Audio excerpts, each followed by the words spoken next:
Pertama-tama kami mohon maaf atas kelancaran kami di sini karena saya tahu di sini banyak guru-guru saya.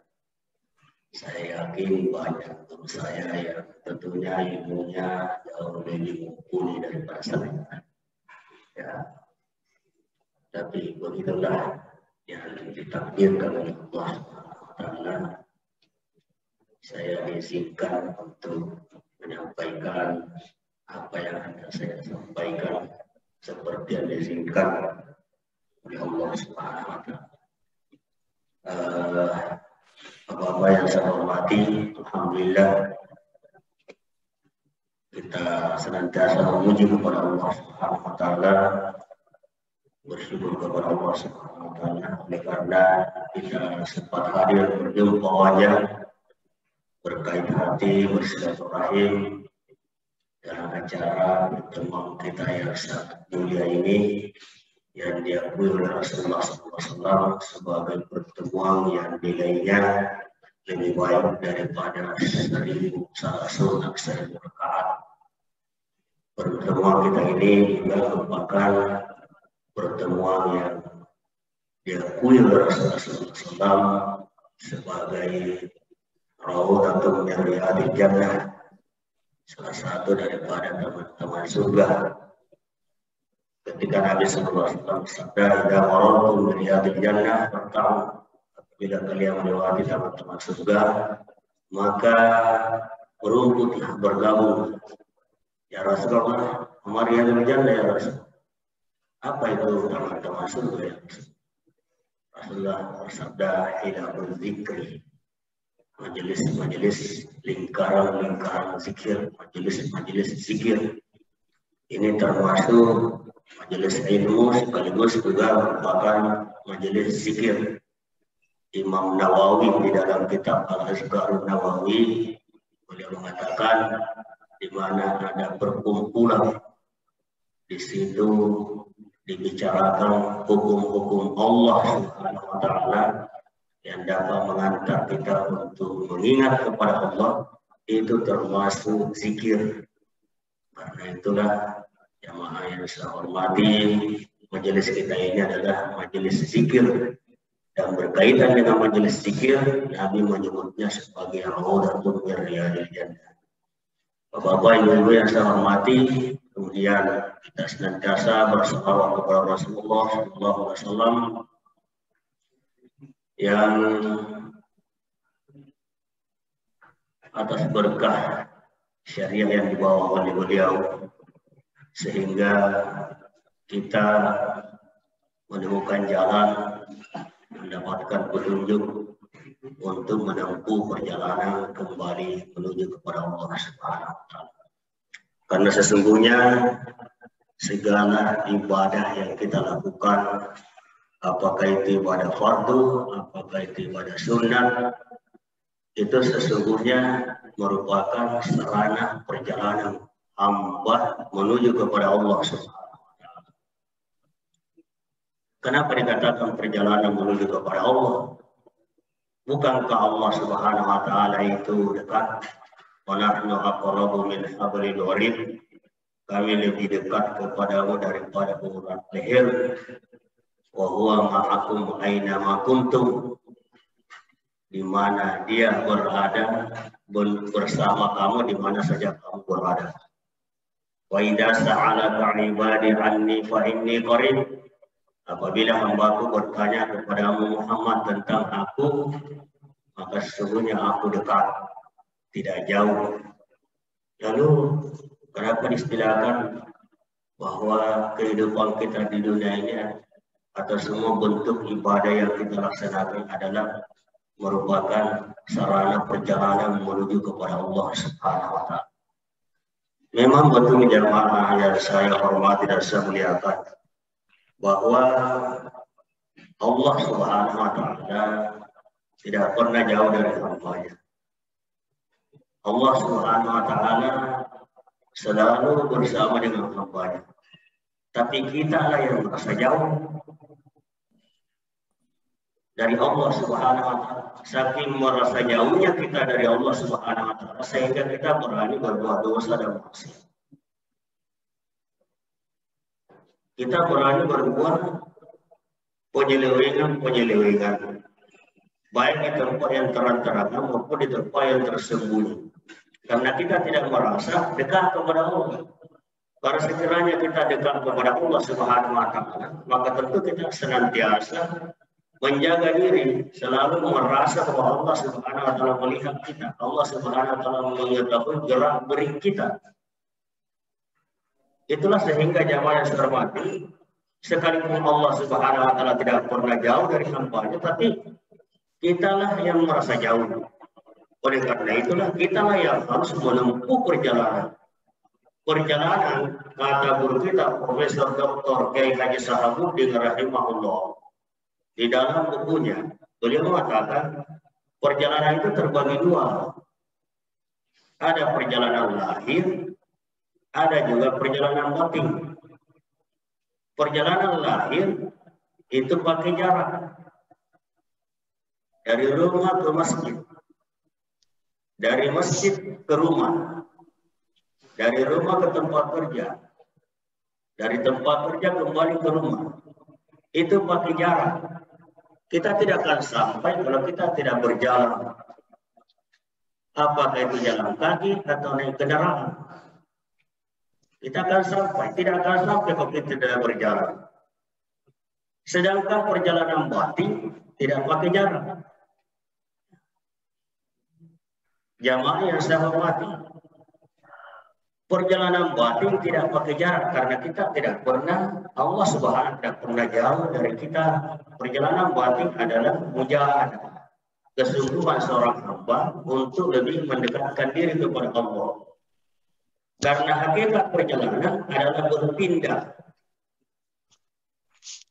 Kalau kita melakukan perjalanan lahir, berpindah dari satu tempat menuju ke tempat yang dituju.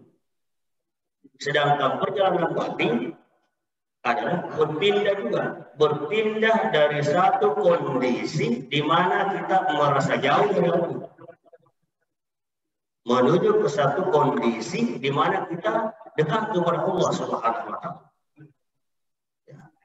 Karena itu, agar kondisi kita yang kita rasakan ini merasa jauh dari Allah, kita harus berpindah. Kita harus menempuh perjalanan batin menuju kepada Allah Subhanahu wa taala supaya kita ini bisa merasa dekat kepada Allah Subhanahu wa taala. Bagaimana caranya? Nah, inilah hikmahnya kenapa Rasulullah SAW, Nabi dan Rasul diutus oleh Allah untuk mengantar manusia kembali kepada Tuhannya.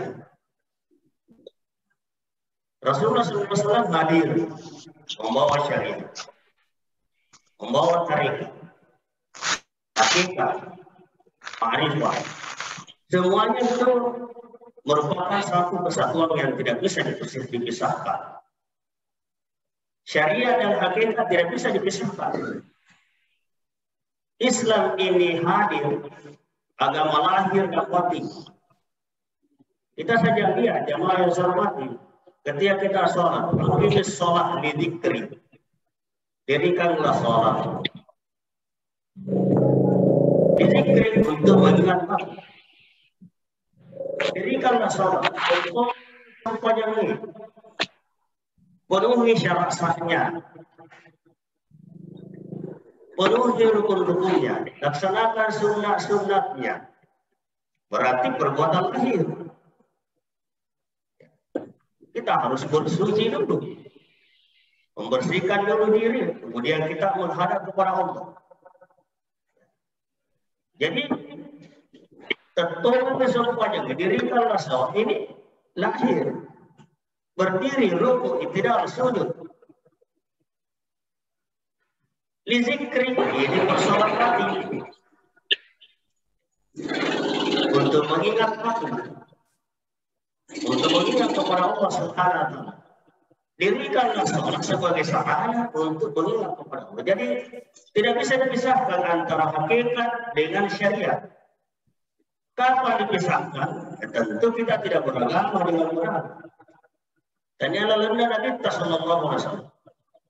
Guru kita, Almarhum Kiai Haji Muhammad Said Osama, beliau mengatakan dalam bahasa Bugis, nigi nasi ngadena mangalan berhubung Allah Ta'ala antara Nabi sallallahu alaihi wasallam moda dena ngomong makat tayin. Ini bahasa Bugis yang berutai. Siapa yang mengaku menempuh perjalanan menuju kepada Allah, kemudian keluar dari jalannya Rasulullah SAW, buntu nih dia ada melolong memakai. Ya bahasa Muhammad, bahasa Sinjai biasa. Saya berusaha sehalusnya, tetapi tidak tahu bagaimana itu, memang begitu. Saya mohon maaf. Ya, saya sebenarnya tidak kasar, tapi bahasa tidak tahu kenapa bisa marah. Biasa saya evaluasi. Saya rekan-rekan itu bahasa. Kenapa bahasa aku? Tapi saya kembalikan, kenapa bahasa kampung saya begini? Tidak sama dengan bahasa Bone. Ya, Jawa yang saya hormati. Ya. Nah, jadi Bapak yang saya hormati, ibu-ibu yang saya muliakan. Jadi antara syariat dengan hakikat tidak bisa dipisahkan. Ya. Tasawuf dengan fikih tidak bisa dipisahkan. Ya. Imam Malik di dalam kitab Al-Risalah Fiqh Syariah, beliau mengatakan, man tafaqqaha bila tasawufi faqad tafaqqah. Wa man tasawwaqa bila tafaqquhi faqad tazandaq. Wa man jama'a bainahuma faqad tasaddaq. Siapa yang berfikir lalu tidak bertasawuf, fasik, kata Imam Malik. Tapi siapa yang bertasawuf tidak berfikir, kafir zindik. Wa man jama'a bainahuma, siapa yang menggabungkan keduanya, antara tasawuf dengan fikih, antara fikih dengan tasawuf, antara syariat dengan hakikat, maka dia tasaddaqa. Itulah yang benar. Dia bersyariat, menemukan buah dari syariat, yaitu hakikat. Jamaah yang dimuliakan oleh Allah Subhanahu wa Ta'ala. Supaya ada syariat, kita mendapatkan hakikat, maka di antaranya itu kita harus berjalan. Perjalanan ini dalam istilah tasawuf disebut dengan tariqah. Tariqah artinya berjalan. Jamaah yang saya hormati, syariat adalah aturan, hukum. Segala sesuatu yang ada di alam ini semuanya berjalan sesuai dengan aturan. Matahari terbit di timur, terbenam di barat. Itu berjalan setiap hari sesuai dengan aturan. Alam ini bergerak sesuai dengan aturan. Aturan Allah Subhanahu wa Ta'ala. Kapan alam ini tidak berjalan sesuai aturan? Air curang. Kapan matahari terbit dari barat atau dari selatan? Berarti matahari sudah tidak berjalan sesuai dengan aturan. Kalau kita berjalan di jalan raya, ada aturan, ada syariat, ada tata hukum. Kita harus mengerti rambu-rambu. Kalau ada tanda larang kita masuk, polisi mengatakan ini orang tidak berjalan sesuai aturan, tidak mengerti aturan. Kita berkendaraan, tidak bawa SIM, STNK, ditangkap. Polisi tidak, ini bapak tidak berjalan, tidak mengerti aturan. Atau kita lewat lajur kanan. Ini berjalan tidak sesuai aturan. Kalau perjalanan lahir saja butuh aturan, lebih-lebih perjalanan menuju kepada Allah. Perjalanan aturan ini adalah syariat. Salat subuh 2 rakaat, salat duhur 4 rakaat, salat asar 4 rakaat, salat maghrib 3 rakaat, salat isya 4 rakaat. Itu aturannya. Sebelum salat ada tata hukum, ada tata cara, ada syarat sah. Bersuci dulu, berwudu, bersuci dari hadas dan najis, suci pakaian, suci tempat, suci badan dari najis, menutup aurat, menghadap kiblat, masuk waktu, bisa membedakan mana rukun mana sunnah supaya tidak campur bau. Rukun dikira sunnah, sunnah dikira rukun. Itu aturan. Kalau kita sudah mengerti aturan, mengerti syariat, amalan-amalan lahir, kita mengamalkan apa yang kita ketahui. Kalau kita sudah tahu bahwa salat subuh 2 rakaat, ya kita salat subuh. Maka ketika kita salat subuh, berarti kita sudah bertarikah. Jadi tarikah adalah pengamalan syariat. Tarikah adalah pengamalan syariat. Karena itu jamaah yang saya hormati, ketika kita melaksanakan amalan syariat, kita sudah bertarikah. Bertarikah menuju apa? Berjalan menuju ke mana? Menuju hakikat. Hakikat itu, hakikatul haqaiq, kebenaran dan segala kebenaran. Dia gagal lain sekali dari Allah Subhanahu wa taala.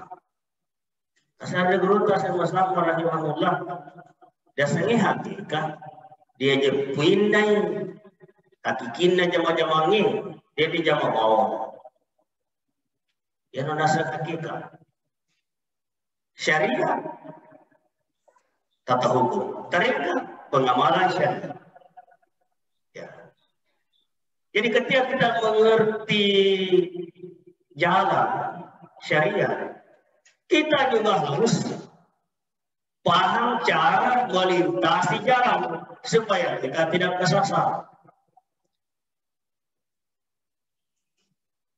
Menempuh perjalanan punya tujuan, dan tujuan itu harus sesuai dengan dalam perjalanan itu harus sesuai dengan syariat. Jadi kalau kita berjalan menuju kepada Allah, yang harus sesuai dengan syariat, harus sesuai dengan aturan. Kapan kita berjalan tidak sesuai aturan, waktu dia hanya mau makan tidak sesuai dengan syariat, tidak sesuai dengan aturan. Mau ke Jakarta, tapi naik pesawat yang menuju kampung, bagaimana itu?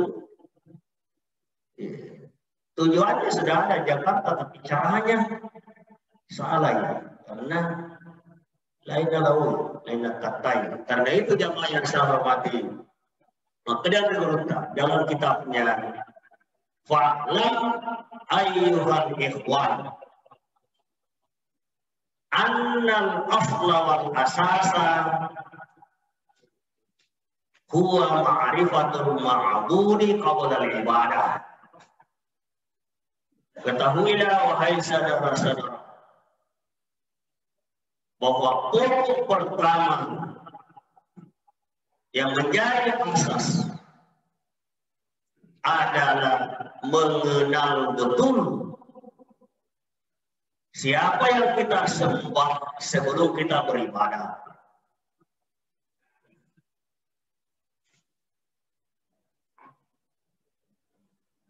Kenal betul siapa yang kita sembah sebelum kita beribadah.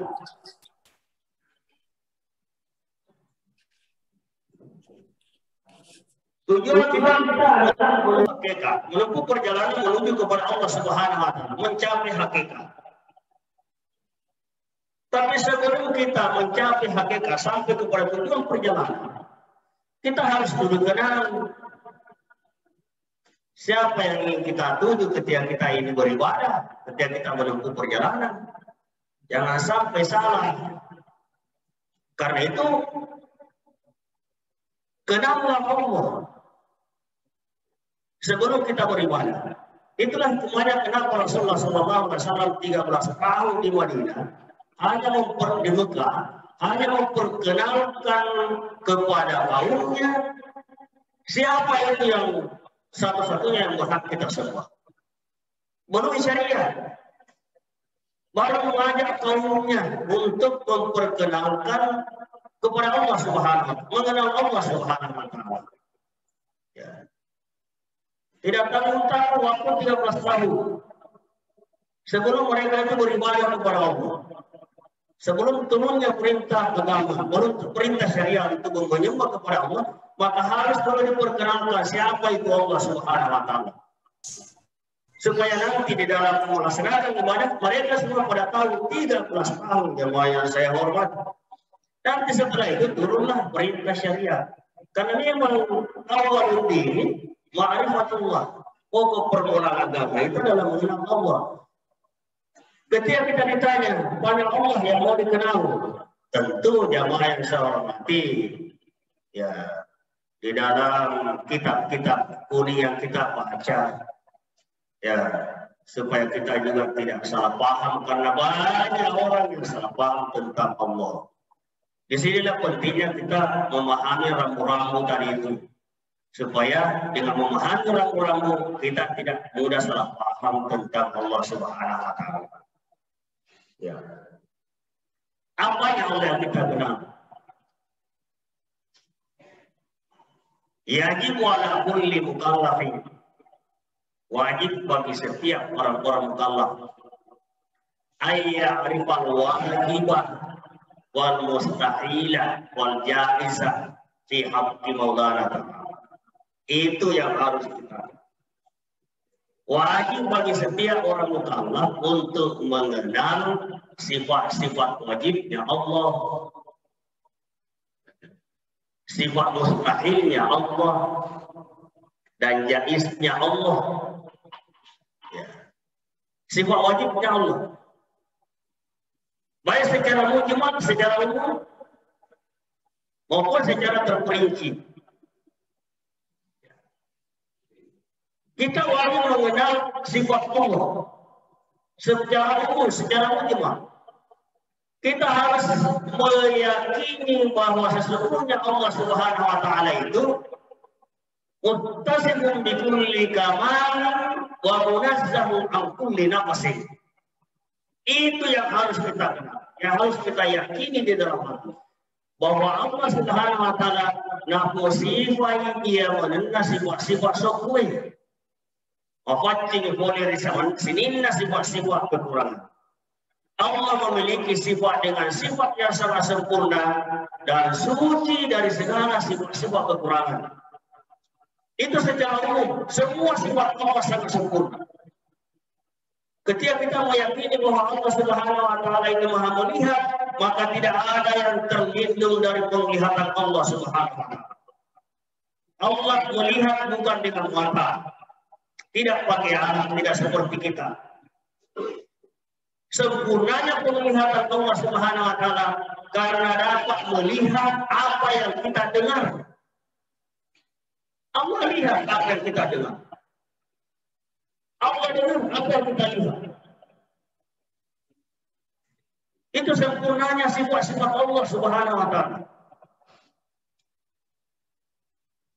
Tidak ada satu perkara sekecil apapun kecuali semuanya diketahui, dilihat oleh Allah Subhanahu. Begitu juga pengetahuan Allah. Jadi kalau kita katakan Allah itu Maha melihat, maka tidak ada yang terlindung dari penglihatan Allah. Apa yang kita dengar dilihat oleh Allah. Apa yang kita lihat didengar oleh Allah. Jadi apa tidak ada? Maha suci Allah dari segala sifat-sifat kekurangan. Kalau kita meyakini bahwa Allah memiliki sifat mengetahui, Maha mengetahui, maka tidak ada yang terlindung dari pengetahuan Allah Subhanahu wa Ta'ala. Kalau kita sebentar keluar dari sini, bapak-bapak, ibu-ibu yang saya hormati dan saya muliakan, kita tidak tahu bagian-bagian mana di atas tanah ini yang kita injak. Allah sudah tahu itu. Wah, kamu lewat di sini, ini yang kamu injak. Dan jelas sekali pengetahuan Allah Subhanahu wa Ta'ala. Itu namanya sempurna. Tidak ada yang terlindung dari pengetahuan Allah Subhanahu wa Ta'ala. Apa yang hendak kita rahasiakan sebentar, kita tidak tahu. Apa yang mau kita rahasiakan sebentar. Tapi Allah sudah tahu itu. Itu artinya sempurna. Allah Subhanahu wa taala mengetahui jumlah pasir yang ada di alam ini. Allah Subhanahu wa taala mengetahui jumlah binatang yang ada di muka bumi. Allah Subhanahu wa taala Maha tahu. Tidak ada yang terlindung dari itu. Namanya sempurna. Muttasifun bi kulli kamali wa munazzahun an kulli naqs. Ini dulu yang kita harus tahu. Siapa itu Allah? Ya. Allah itu memiliki sifat dengan sifat yang sangat sempurna, suci dari segala sifat. Ya. Di samping itu Allah Subhanahu wa taala ada sifat-sifat mustahilnya bagi Allah. Tidak mungkin nurul akal itu terjadi dalam diri Allah Subhanahu. Mustahil. Ya. Jadi secara mujmal, kemudian secara tafsir dan perinci. Nah, di sinilah jamaah yang saya hormati. Ulama ahli di bidang ahli akidah ya membagi sifat Allah itu menjadi 20. Kenapa hanya 20? Oh, banyak sifat-sifat Allah Subhanahu wa taala, bukan hanya 20. Bahkan tidak bisa dihitung. Kita tidak bisa menghitung sifat-sifat kesempurnaan Allah Subhanahu wa taala. Tapi para ulama di bidang ahli akidah di dalam menghadapi serangan orang-orang kafir dan orang-orang yang sesat, mengumpulkan, menemukan berdasarkan dalil-dalil Al-Quran, merangkum sifat-sifat Allah Subhanahu wa taala yang wajib kita imani, yang wajib kita ketahui, yaitu 20. Karena dengan memahami sifat 20 ini sudah dapat merangkum seluruh sifat-sifat Allah Subhanahu wa taala yang maha sempurna. Sama hanya kalau kita mengatakan bahwa Nabi itu memiliki sifat wajib, sidik, ya, anak, Nabi itu jujur, 5 sifat wajib dan apakah hanya 5? Tidak, banyak sifat-sifat mulia yang dimiliki Nabi, tetapi hanya 5 yang kita wajib ketahui. Kenapa? Karena itu berkaitan dengan risalah Rasulullah SAW. Ya. Jujur, tidak mungkinlah Allah mengutus seorang Nabi yang pendusta. Cerdas, tidak mungkinlah Allah mengutus Nabi yang bodoh. Banyak sifat-sifat mulianya Nabi SAW, tapi hanya 5 yang wajib kita kenal, karena itu berkaitan dengan risalah yang dibawa oleh Rasulullah SAW. Dan kita juga sifat-sifat Allah SWT, banyak sifat-sifat Allah, bahkan ada yang Allah Subhanahu wa taala sebutkan, ada yang diperkenalkan kepada manusia, ada juga yang tersimpan di dalam rahasia Allah Subhanahu wa taala. Itu yang tersimpan dalam rahasia Allah kita tidak tahu. Ya, tapi kenapa hanya 20 ditampilkan? Karena dengan memahami dan meyakini sifat 20 ini sudah dapat mewakili keseluruhan sifat-sifat yang dimiliki, sifat-sifat sempurna yang dimiliki oleh Allah Subhanahu wa taala. Jamaah yang dimuliakan oleh Allah Subhanahu wa taala. Kita kenal Allah. Setelah kita mengenal Allah, siapa itu Allah? Yang laisa kamitslihi syai'un, tidak ada samanya Allah. Apapun yang terbetik dalam pikiran kita. Guru kita mengatakan, silakan pikirkan apa yang Anda pikirkan. Silakan hayalkan apa saja yang hendak Anda hayalkan. Silakan rasakan apa saja yang Anda rasakan. Silakan dengar apa saja yang Anda dengar. Silakan lihat apa saja yang Anda lihat, tapi semua itu tidak seperti Allah Subhanahu. Muhalafatuhu lil hawadis. Allah berbeda dengan yang baru. Karena semua yang kita pikirkan itu baru. Semua yang kita hayalkan baru. Semua itu Allah berbeda dengan yang baru. Muhalafatuhu lil hawadis. Ya. Jamaah yang dimuliakan oleh Allah Subhanahu wa taala. Kita kenal Allah Subhanahu. Setelah itu kita kenal Allah, ya kita lah menempuh perjalanan melalui syariat dari hakikat. Ya, hakikat. Ya. Ma'rifah bagaimana? Alina tauqafa Allah Subhanahu wa taala perkenalkan dirinya kepada hambanya sehingga bisa mengenal hamba itu kepada Tuhannya.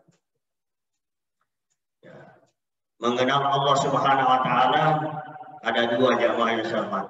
Ada ma'rifatu bil ilmi, ada juga ma'rifah bil zauq.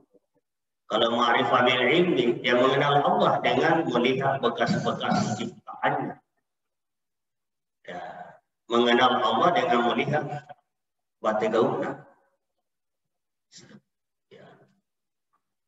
Bahwa Allah itu ada, dibuktikan dengan adanya alam ini. Tapi di kalangan orang ateis menyangka alam ini tercipta dengan sendirinya. Ya, kita lihat, ya, kita lawan mereka orang-orang yang anti Tuhan itu dengan melihat alam ini seluas itu, alam bumi. Kemudian setelah kita memandang bumi ini, kita perkecil menjadi Indonesia. Setelah Indonesia, kita perkecil menjadi Makassar. Setelah Makassar, kita perkecil menjadi kompleks perumahan bumi. Setelah itu kita perkecil lagi dengan masjid ini. Setelah perkecil lagi dengan bangku ini, dengan laptop ini. Kemudian kita balik dari bawah. Apakah laptop ini terjadi dengan sendirinya? Kenapa Anda tidak percaya adanya Tuhan? Bahwa Tuhan yang menciptakan alam ini? Karena saya tidak lihat. Apakah karena kita tidak lihat sehingga kita tidak percaya? Sekarang, ini laptop apakah terjadi dengan sendiri?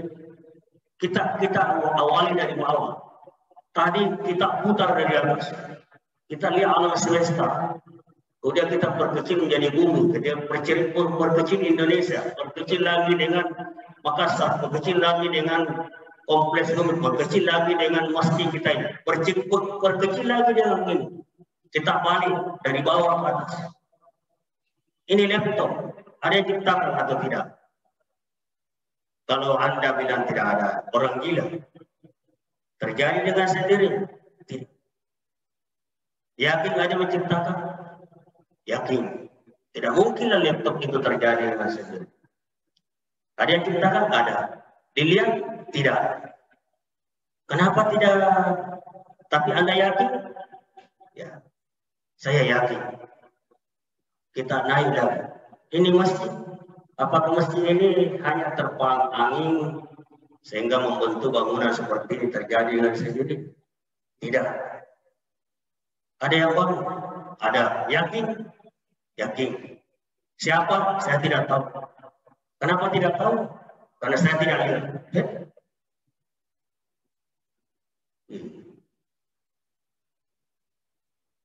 Anda tadi tidak percaya karena tidak. Anda yakin meski ada yang bangun. Ya. Ketika Anda ditanya, siapa yang bangun? Tidak tahu. Ditanya lagi, kenapa tidak tahu? Saya tidak lihat. Gimana? Lagi, Makassar. Apakah Makassar ini? Ada yang tata, ada yang bikin. Ada? Anda yakin? Yakin? Tidak mungkin tiang-tiang listrik itu bangunan-bangunan itu berdiri dengan sendiri. Tidak ada yang bangun. Siapa yang bangun? Saya tidak tahu. Kenapa tidak tahu? Saya tidak lihat. Begitu seterusnya ke atas. Yang lain saya hormati. Ya. Alam ini, matahari terbit di timur, tenggelam di barat. Apakah terjadi secara kebetulan? Kebetulan. Kebetulan. Kebetulan itu hanya sekali. Ini sudah berapa juta tahun kali matahari begitu terus. Yang kebetulan itu terjadi sekali. Ya.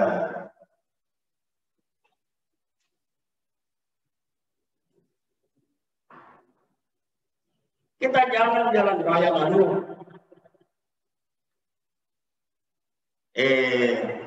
Kita ketemu dengan seseorang yang lama sekali tidak pernah kita ketemu. Ya. Kemudian langsung bertemu. Dari mana? Wah, kebetulan kita ketemu di sini. Kebetulan tidak direncanakan. Namanya kebetulan. Nah ini terbitnya matahari di timur, tenggelamnya di barat itu sekian juta tahun terjadi terus menerus. Masa kebetulan? Dan namanya kebetulan itu hanya sekali-sekali terjadi, tidak disengaja. Wah, itulah ateis anti Tuhan yang Maha Esa. Maka para ulama kajian ahli akidah menyusul mengangkat satu sifat Allah yaitu wujud, ada. Allah itu ada. Ya, siapa mengkari Tuhan? Allah itu ada. Kalau Anda yakin bahwa laptop ini tidak terjadi dari sendirinya, ada yang ciptakan, begitu juga ada besar ini. Jadi Allah itu ada, harus diakui. Yang dimuliakan oleh Allah Subhanahu wa Ta'ala. Ini barangkali yang saya sampaikan pertemuan kita pada subuh hari ini, pagi hari ini, dan kesimpulannya adalah bahwa perjalanan menuju kepada Allah Subhanahu wa Ta'ala dimaksudkan bukanlah perjalanan lahir, tapi perjalanan menuju kepada Allah Subhanahu wa Ta'ala adalah kita berpindah dari satu kondisi di mana kita merasa jauh dari Allah menuju kepada satu kondisi di mana kita bisa merasa dekat kepada Allah. Supaya bisa merasa dekat kepada Allah, maka kita perlu berjalan. Berjalannya itu harus sesuai dengan aturan, tidak asal berjalan. Ya, dan sesuai dengan aturan atau hukum syariat. Ya, lalu kita berjalan, setelah kita mengerti cara berjalan, mengerti jalan, maka kita juga mengerti cara melintasi jalan supaya tidak kesasar. Yang kedua, tujuan perjalanan kita ini mencari hakikat atau hakikat kebenaran dari segala kebenaran. Ya, yaitu apa? Mengenal Allah dengan pengenalan yang sesungguhnya. Bahwa ketika kita mengenal Allah Subhanahu wa Ta'ala, maka mudah-mudahan sifat-sifat Allah Subhanahu wa Ta'ala pun ya dapat diaplikasikan di dalam diri kita dalam kehidupan sehari. Sifat rahmat, sifat kasih sayang. Itu jamaah yang saya. Lebih dan kurang yang mau diwakil. Wallahu a'lam bishawab.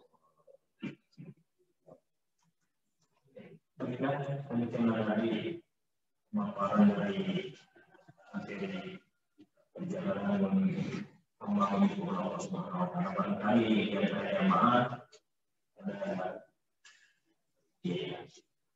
ada silakan Ustaz dari Dokter di Kementerian. Assalamualaikum warahmatullahi wabarakatuh.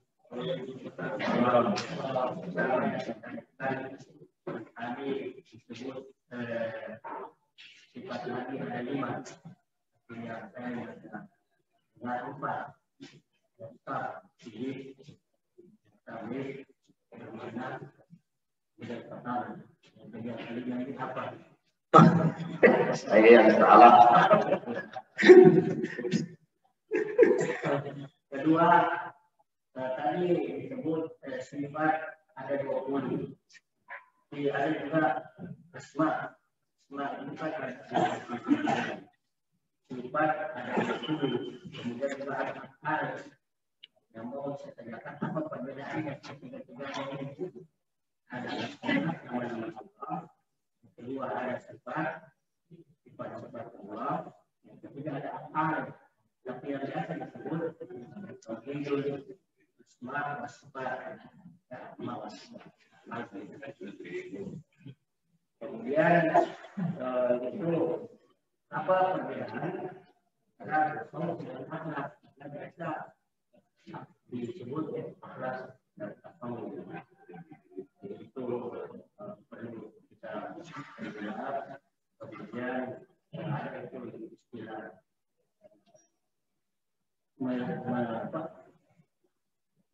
tidak boleh menanyakan ya, tentang sifat-sifat Allah, kemudian kemudian kepada perkataan seperti bahwa perlu kita dilakukan. Assalamualaikum warahmatullahi wabarakatuh.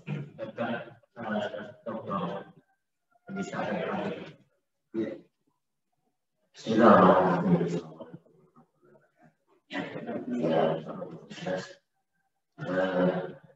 beriman salah dengan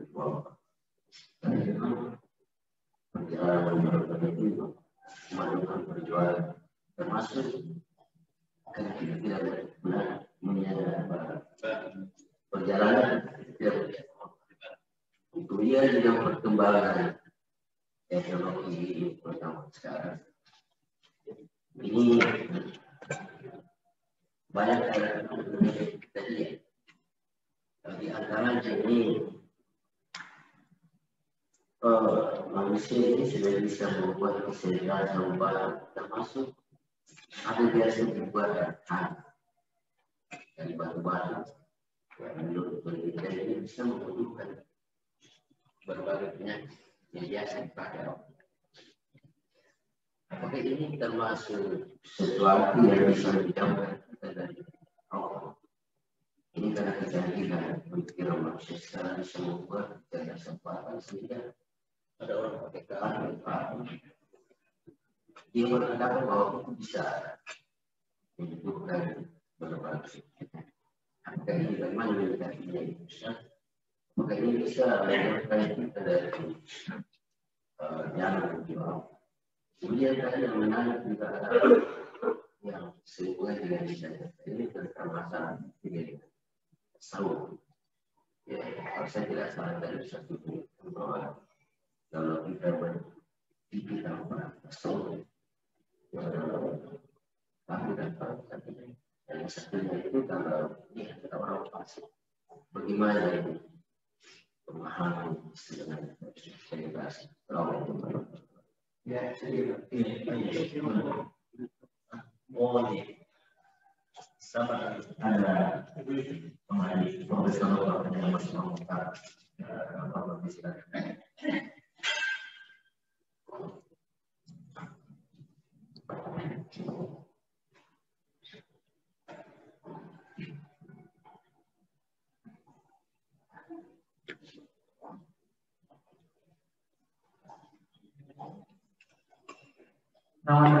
Assalamualaikum warahmatullahi wabarakatuh.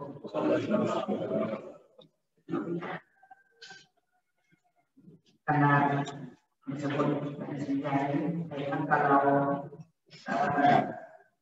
masih rumit sekolah di bawah bukan disebut bisa ada yang tidak pemerintahan, tapi ada yang menarik kalau saya oleh undangan ini. Karena saya mulai siswa-siswa dapat dari mana asalnya, apa pekerjaannya, ada ruangan. Terus kita ada bertanya kepada seorang mahasiswa. Terus teman bertanya, "Kenapa itu dari India?" Karena dari India, dia mau ungkapkan keadaan ini.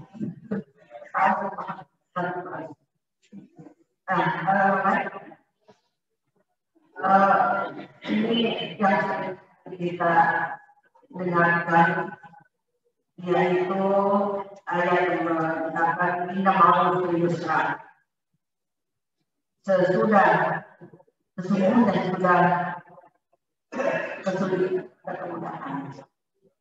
Nah, di sini tidak menggunakan kata ba'da sudah, tapi menggunakan kata ma'al.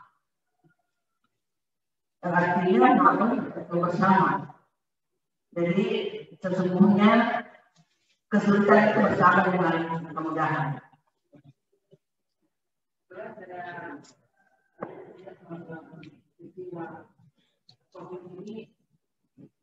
Mungkin memang diperlihatkan oleh Allah Subhanahu wa Ta'ala.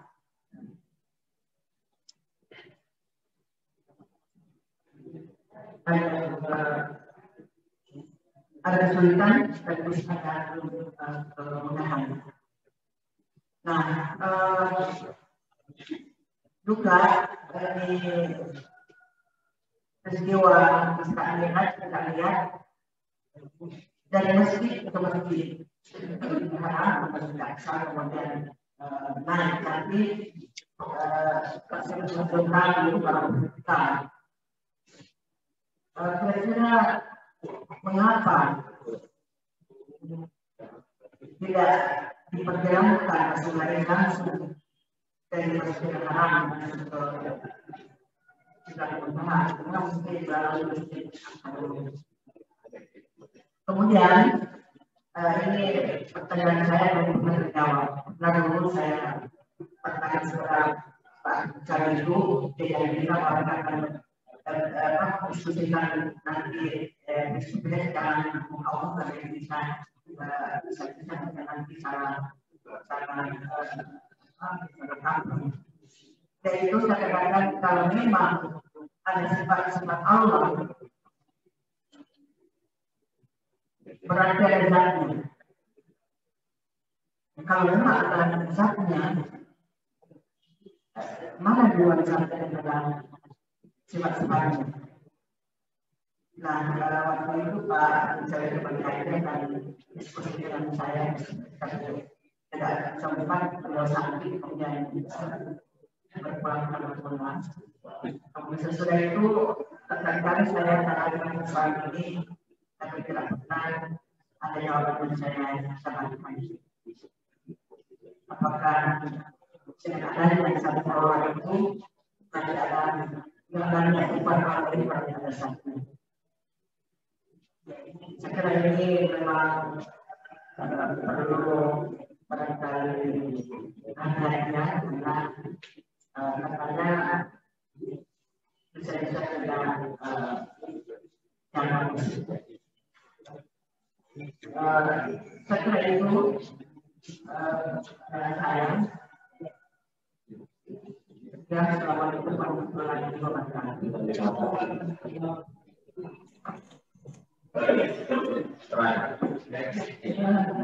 Bisa dari show satu.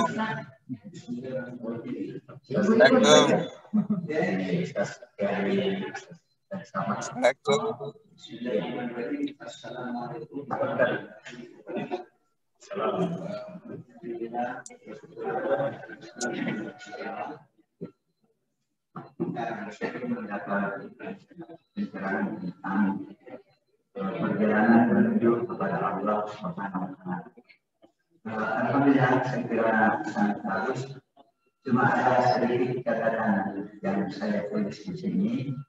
Pertama-tama adalah apa yang saya lakukan saya dengar tentang pengertian kata itu wajib maha. Jadi menurut yang saya baca, yang jelas itu adalah sifatnya Allah Subhanahu wa Ta'ala. Adapun zatnya Allah Subhanahu wa Ta'ala, Allah itu sabbi isma rabbikal a'la. Berkesucian memuji Tuhan yang paling tinggi, yaitu Huwal Aliyyul Azim. Allah itu maha tinggi dan maha agung. Jadi menurut yang saya baca dan saya pelajari, yang dekat dengan kita itu adalah sifatnya Allah Subhanahu wa Ta'ala. Allah maha lihat itu sangat dekat. Allah maha mendengar sangat dekat. Tetapi Allah Subhanahu wa Ta'ala, menurut yang saya pelajari, tidak boleh dikatakan zatnya Allah yang dekat. Tetapi yang dekat itu adalah sifat Allah Subhanahu wa Ta'ala. Yang kedua, man tafaqaha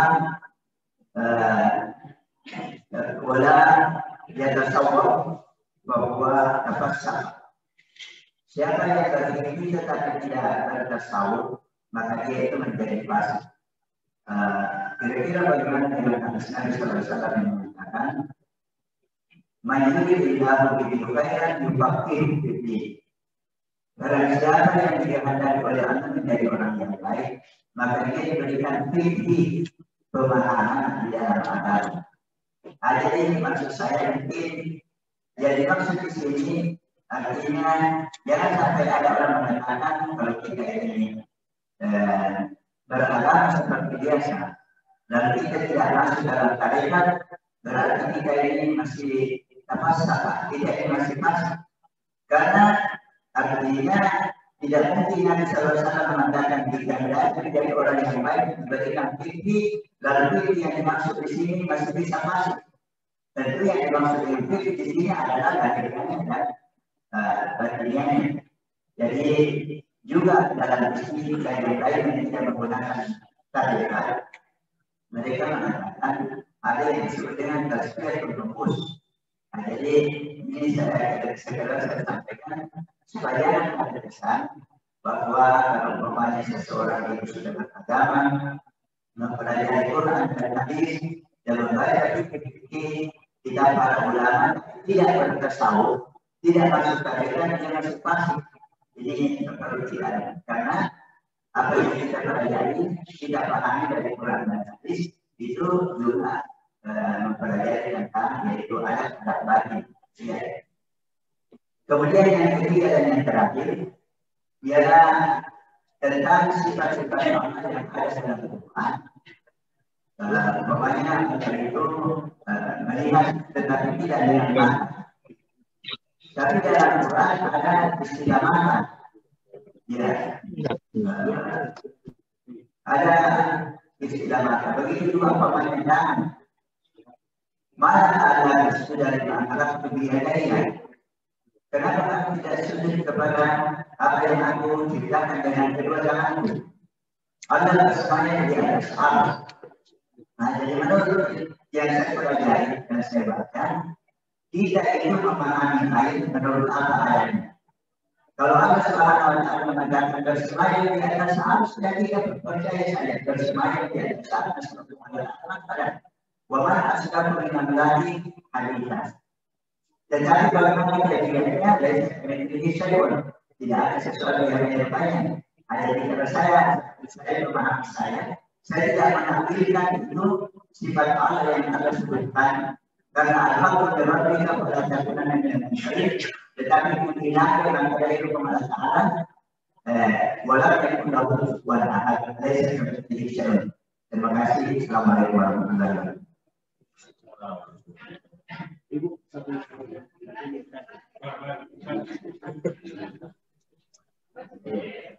bisa dari Zoom 1. Terima kasih. Assalamualaikum warahmatullahi wabarakatuh.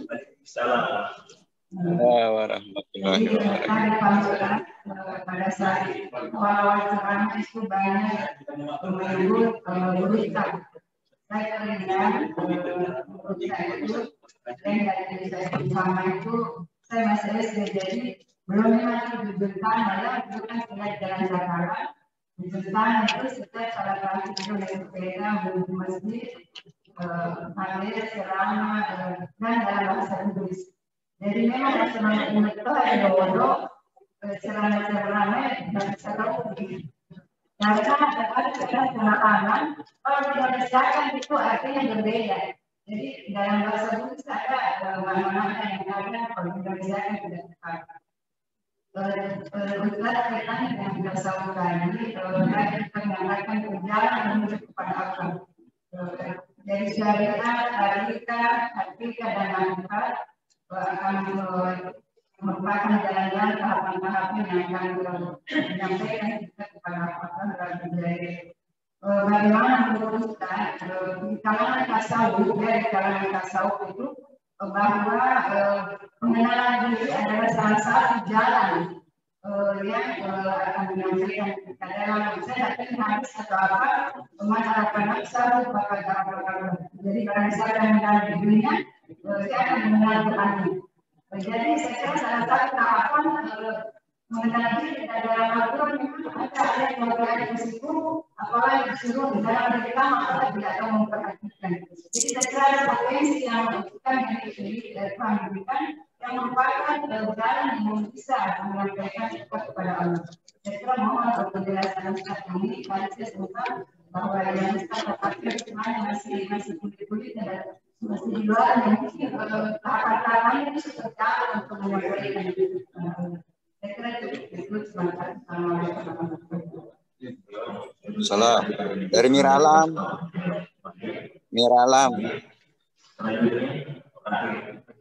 Boleh Miralam.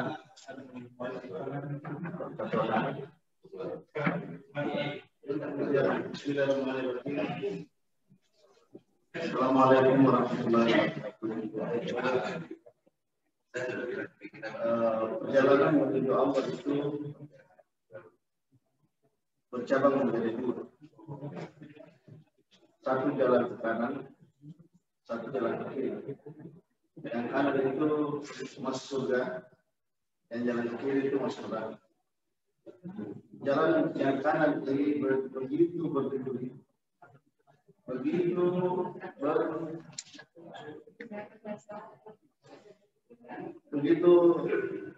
penuh dengan kemiringan, penuh dengan cobaan, penuh dengan berbagai macam. Saya mau tanyakan, misalnya saya tidak bertasawuf dan seterusnya. Yang saya mau Ustaz memberikan kegiatan apa, amalan apa yang saya harus lakukan sehingga saya konsisten berada pada jalan yang kanan, masuk ke jalan yang kanan. Ada amalan-amalan yang saya harus lakukan, ada kedua yang saya harus lakukan yang bisa mengarahkan saya kepada jalan yang kanan, ashabul yamin, jalan menuju surga, sehingga saya ketika menghadapi dunia yang tidak begitu berat, dia konsisten dengan jalan itu. Itu saja. Terima kasih.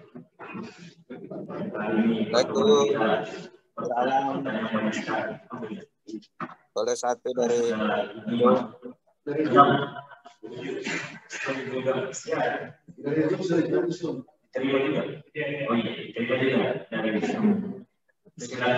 Alam Ustaz, boleh satu.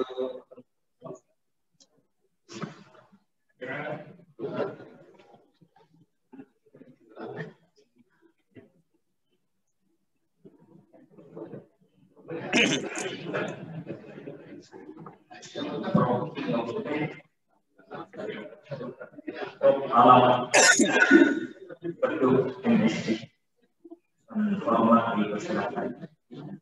Bisa satu Pak moderator. Mir Alam. Iya. Iya, bisa Pak ya? Iya. Ya, bismillahirrahmanirrahim. Warahmatullahi wabarakatuh.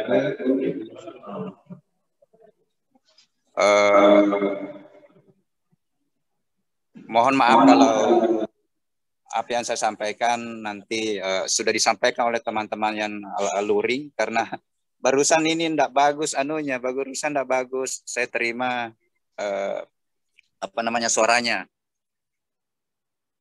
Yang pertama bahwa ini materi pada hari ini sangat penting bagi kita semua, bahwa kita semua yakini bahwa kita akan kembali kepadanya. Nah, tentu langkah awal yang perlu kita sadari adalah pemahaman kita tentang Tuhan, dan saya kira itu temanya pada kesempatan ini.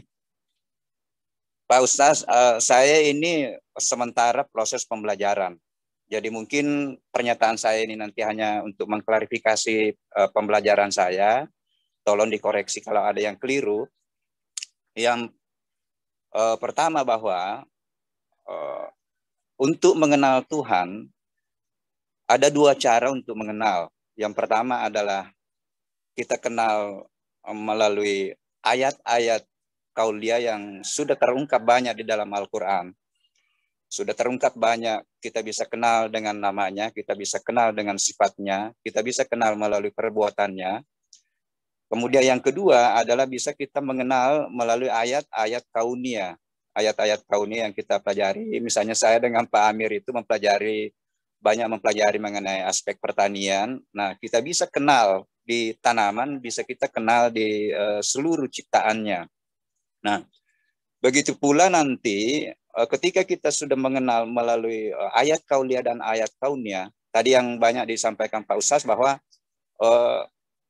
ketika sudah memperkenalkan dirinya maha melihat, ya mestinya kita yakini itu hakul yakin, dan kita terapkanlah dalam kehidupan kita bahwa Allah itu maha melihat. Dan inilah sekaligus menurut saya adalah perjalanan spiritual atau perjalanan menuju ke Dia. Sehingga menurut pandangan saya bahwa di dalam melakoni kehidupan ini, melaksanakan aktivitas-aktivitas kehalifaan, ketika kita mampu menghadirkan sifat-sifat mulianya di dalam berbagai aktivitas, itulah sebenarnya proses perjalanan untuk mendekat. Karena di dalam surah Al-Kahfi terakhir itu memang Allah juga menyampaikan bahwa ketika akan berjalan menuju ke aku, ya, siapa yang akan berjalan menuju ke aku, maka laksanakanlah amalan-amalan baik dan jangan menserikatkan aku di dalam ibadah. Jadi sehingga mohon maaf Pak Ustaz, Pak Kiai, jadi saya punya pandangan begini bahwa ilmu apapun sebenarnya ilmu yang kita kaji dari ayat-ayat kauniyah, apakah itu ilmu pertanian, ilmu hukum, ilmu politik. Kalau ilmu itu benar, adalah perjalanan spiritual untuk mengenal dan lebih mendekatkan diri kepada Allah. Ini kenapa saya selalu suarakan ini, karena kita sudah terlalu lama terdikotomi pemahaman kita dengan ilmu oleh Barat. Sehingga kita mencoba bagaimana bahwa ilmu-ilmu yang kita kaji, kalau itu benar, itu pendekatannya benar, pendekatan filsafatnya benar, itu adalah perjalanan untuk mengenal Tuhan dan mendekat kepada Tuhan. Bukankah misalnya nanti penegak kedudukan, penegak keadilan itu yang adil, penegak hukum yang adil itu kan dijanji juga oleh surga. Bukankah orang yang bisa menerapkan kesabaran dalam dirinya itu adalah bersama dengan Allah? Jadi kalau menurut saya bahwa ketika kita mampu menuangkan sifat-sifatnya di dalam diri, dalam kehidupan ini, itulah perjalanan tarika untuk bagaimana mendekat. Jadi mengenal melalui ayat-ayat kauliyah dan mengenal mengenai ayat-ayat kauniyah itu penting. Jadi saya kira ini hanya sharing, tolong karena ini saya sekali lagi sementara belajar, dikoreksi kalau ada yang keliru Pak Ustaz dan teman-teman. Saya kira itu, terima kasih banyak. Mudah-mudahan ada manfaatnya apa yang saya sampaikan. Wallahu muwaffiq ila aqwamit thoriq. Wassalamualaikum warahmatullahi wabarakatuh. Baiklah, untuk mengenai waktu kita ambil saja dari panel pertama pada Ustaz Dr. Mujahid Muslim yang mengajarkan sifat-sifat tadi dari budaya dan apa. Ya, karena peserta ada 8, ya 4. Kemudian sifat-sifat ada 20, semua apa dan sifat. Bagaimana ini penjelasannya ini. Kemudian Allah maha mendengar, Allah maha melihat apa yang Allah maha mendengar apa yang kita lihat, kita dengar, dan Allah maha melihat yang kita dengar. Kemudian perbedaan tasawuf dan akhlak. Terima kasih. Alhamdulillah ada beberapa pertanyaan yang masuk dari bapak-bapak, ibu-ibu yang saya hormati. Sesungguhnya bapak-bapak dan ibu tentu sudah memahami, tapi hanya mau memperdengarkan. Yang pertama tadi sifat Nabi. Dalam 4, 5 saya keliru. Ya. Kenapa hanya 20? Sedangkan nama Allah itu 99. Ya. Asma Allah itu 99. Itu yang diperkenalkan oleh Allah kepada kita 99. Masih ada di sisi Allah yang tidak diperkenalkan kepada kita. Ya bukan hanya sebenarnya 99. Yang kita kenal itu 99 berdasarkan hadis Nabi SAW yang bersumber dari ayat-ayat Allah Subhanahu wa Ta'ala. Bapak Ibu yang saya hormati, perlu kita ketahui bahwa 99 nama Allah Subhanahu wa Ta'ala ini terbagi menjadi 3 syarat. Pertama, ada nama Allah menuju kepada zatnya seperti Allah. Ada nama Allah menuju kepada sifatnya seperti Ar-Rahman, Ar-Rahim, Ar-Rahim. Ada nama Allah yang menunjuk kepada perbuatannya, Al-Khaliq, Ar-Razzaq. Ya. Dari nama-nama Allah ini yang menunjuk kepada sifatnya ini banyak juga. Jadi asma Allah Subhanahu wa taala majalla wa jalla sifatnya pemainkan. Dan dari sini sifat-sifat Allah ini yang digali oleh para ulama di bidang akidah dirangkum menjadi 20 saja untuk mewakili keseluruhan sifat-sifat sempurna bagi Allah Subhanahu wa taala. Jadi tidak bisa dipisahkan karena asma ini seperti itu. Seperti yang saya katakan tadi, pohon kasih kamu Allah disana seperti Allah. Engkau sifatnya Allah Taala Allah dari sifatnya. Coba Ar-Rahman, Ar-Rahim, Ar-Rahim. Engkau tu sifatnya Allah Allah perbuatan Al-Khaliq, Ar-Raza. Iya. Ya. Coba Yesus sifatnya Allah Taala dari sifatnya. Di sinilah para ulama ahli akidah menggali, merangkum menjadi 20 yang kita kenal menjadi sifat 20 yang dibagi menjadi 4. Ada sifat nafsiyah, ada sifat salbiyah, ada sifat ma'ani, ada juga sifat ma'nawiyah. Dari 20 sifat itu. Jadi kita mengambil satu sisi asalnya Allah Ta'ala dari sifat itu yang kita tahu. Karena hanya itulah yang jalan sasaran yang diserang oleh orang-orang yang kafir, orang-orang kafir dan mungkar kepada Allah. Ya. Ya kita tidak apa bicara afal, kita bicara sifat. Iya. Ya itu yang pertama. Yang kedua, apa tanya yang kedua? Ketiga, perbedaan tasawuf. Perbedaan tasawuf dan akhlak. Ya, sekaligus ada pertanyaan yang benar. Ya, tasawuf artinya sebenarnya tasawuf ini tazkiyatun nafsi, ya pembersihan hati. Ya, kan 3 rukun agama, arkanul din, salasa. Rukun agama itu terbagi 3. Pertama, rukun Islam, rukun-rukun Islam. Yang kedua, rukun-rukun iman. Yang ketiga, ihsan. Ya, ada yang masukkan hari kiamat, tetapi hari kiamat lebih cenderung kepada masalah keimanan. Ya, masalah gaib. Ya. Rukun Islam digali rukun Islam menurunkan disiplin ilmu yang namanya syariat. Kita mendalami Islam, ya, belajar syariat, hukum-hukum Islam. Rukun iman menurunkan akidah, disiplin ilmu akidah. Ya, ihsan menurunkan disiplin ilmu akhlak. Ya. Kemudian syariat menurunkan disiplin ilmu fikih. Akidah menurunkan iman. Ya, jadi syariat dan fikih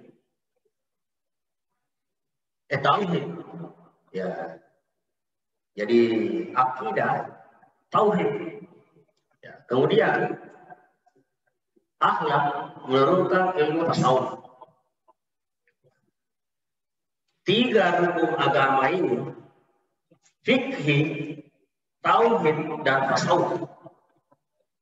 Dengan mempelajari fikih, kita bisa mengenal sah atau tidak sahnya ibadah lahir.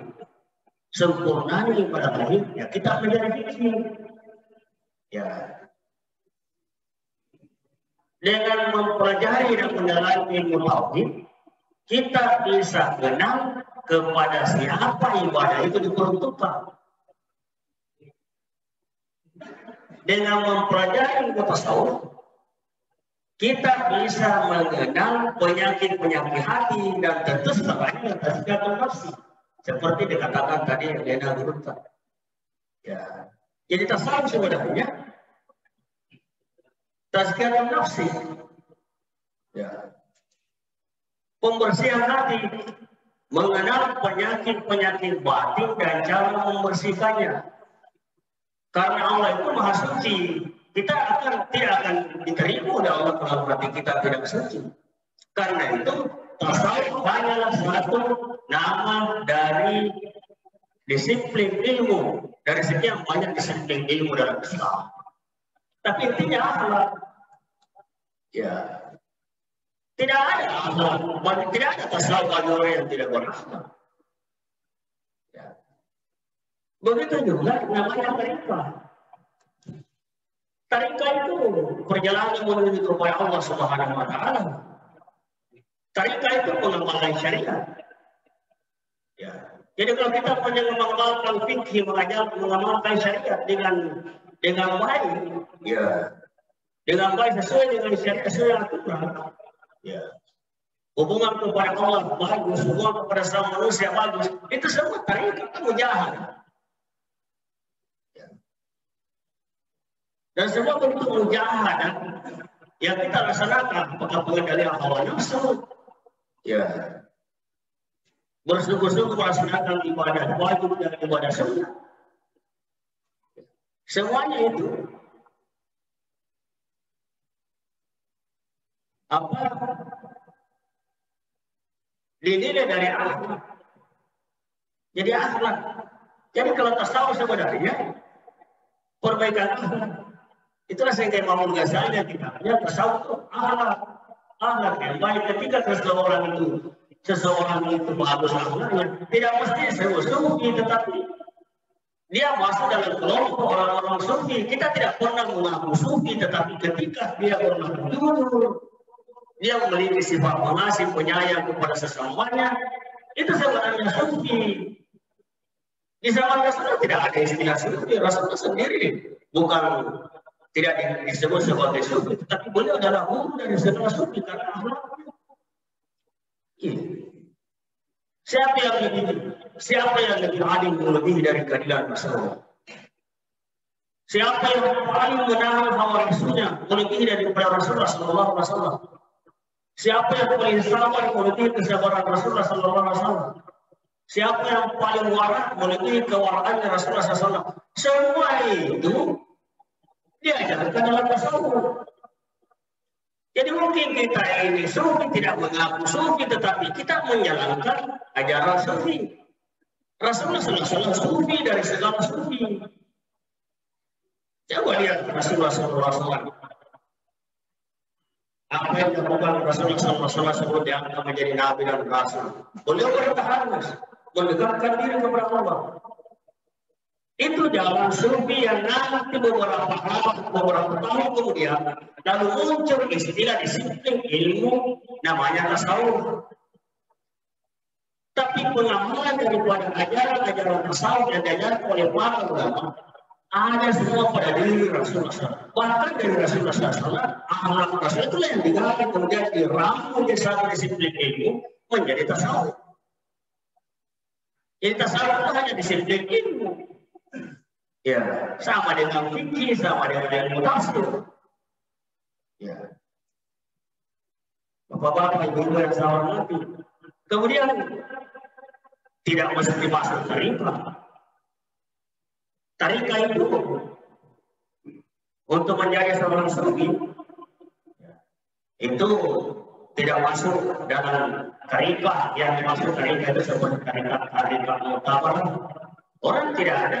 Saya pernah bertemu dengan guru almarhum Kiai Haji Mustafa Nuri rahimahullah. Telepon, apa itu tarikahnya? Ada tarikah saya dengan subhanallah walhamdulillah wa la ilaha illallah berbuat kebaikan memperbaiki akhlak, itu tarikah saya. Maksud saya itu ada ngeri-ngerinya dibaca tertentu. Perbanyak saja subhanallah walhamdulillah wa la ilaha illallah. Tapi beliau sufi. Tidak ada tarikah tertentu, jadi tidak mesti masuk kepada tarikah saya dikatakan sufi. Ya, kalau kita mengamalkan ajaran yang baik itu sebenarnya sudah sufi, akhlaknya bagus sufi.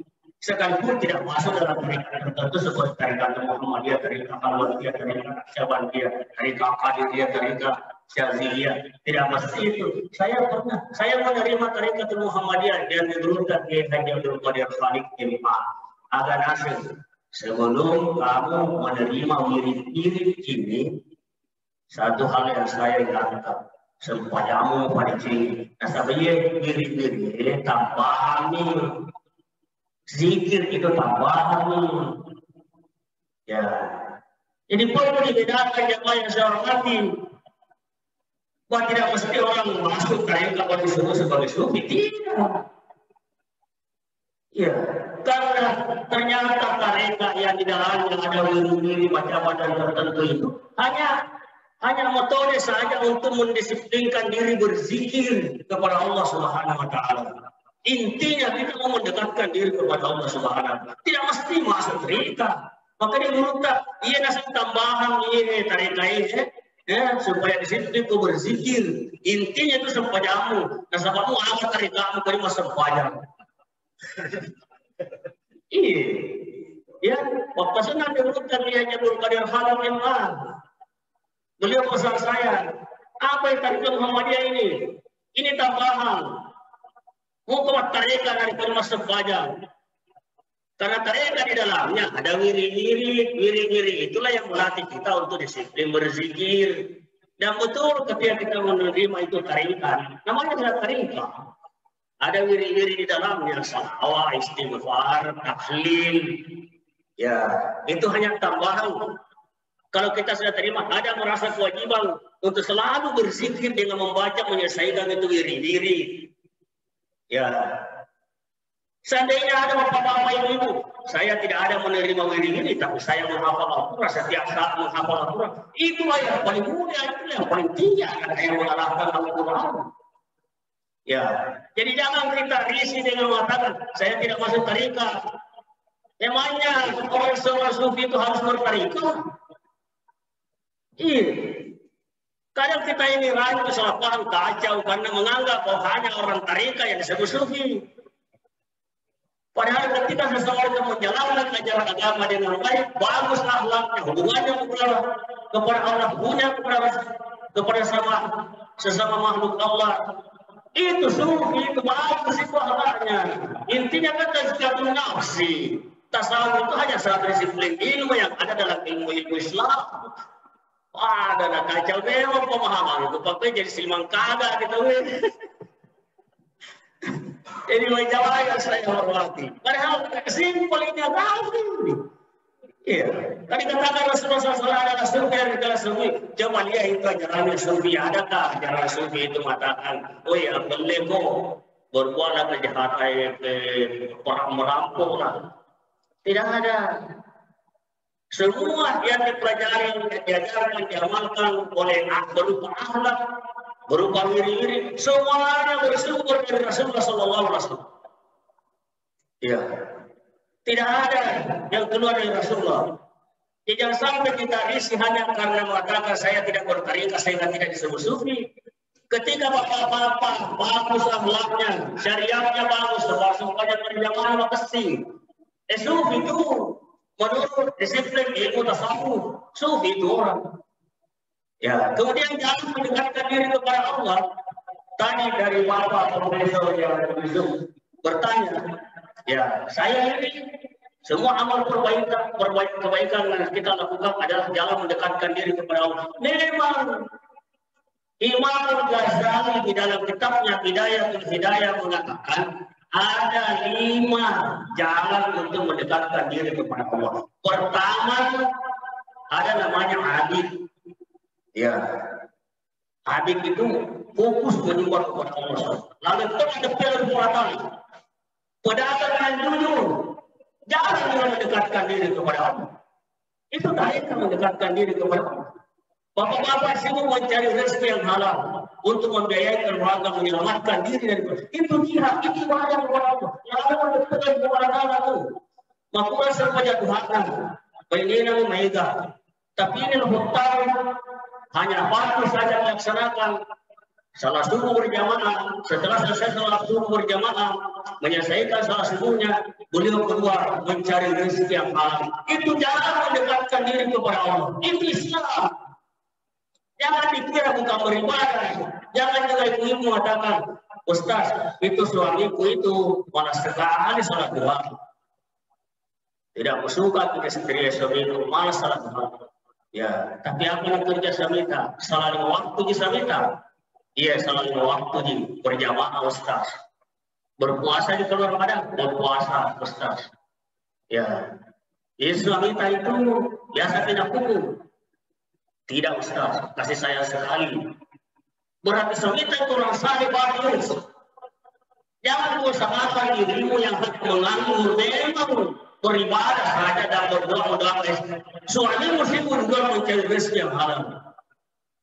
Lain itu adalah kalian yang terpilih oleh Allah. Karena itu kita menurut saya bersama rahimahullah. Ada orang kelihatannya tenggelam dalam urusan dunia, tapi mampu ya.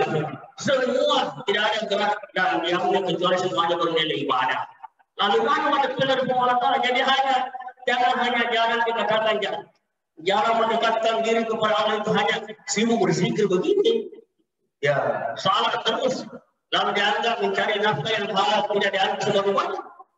Segala langkah-langkah kaki kita ini, putaran roda kendaraan kita tumpangi, kalau kita bagus mencari rezeki Allah, semuanya biar mendekatkan diri kepada Allah Subhanahu wa Ta'ala. Jadi jangan kita persegi ini masalah agama. Agama kita ini jalan yang serwani, sungguh luar biasa. Sungguh luar biasa agama kita ini. Ya, jadi ini saya kira ini. Ya. Jadi tadi pertanyaan Ustaz saya jawaban juga setelah kita dapat tanya. Menurut saya ini yang satu kalau yang bisa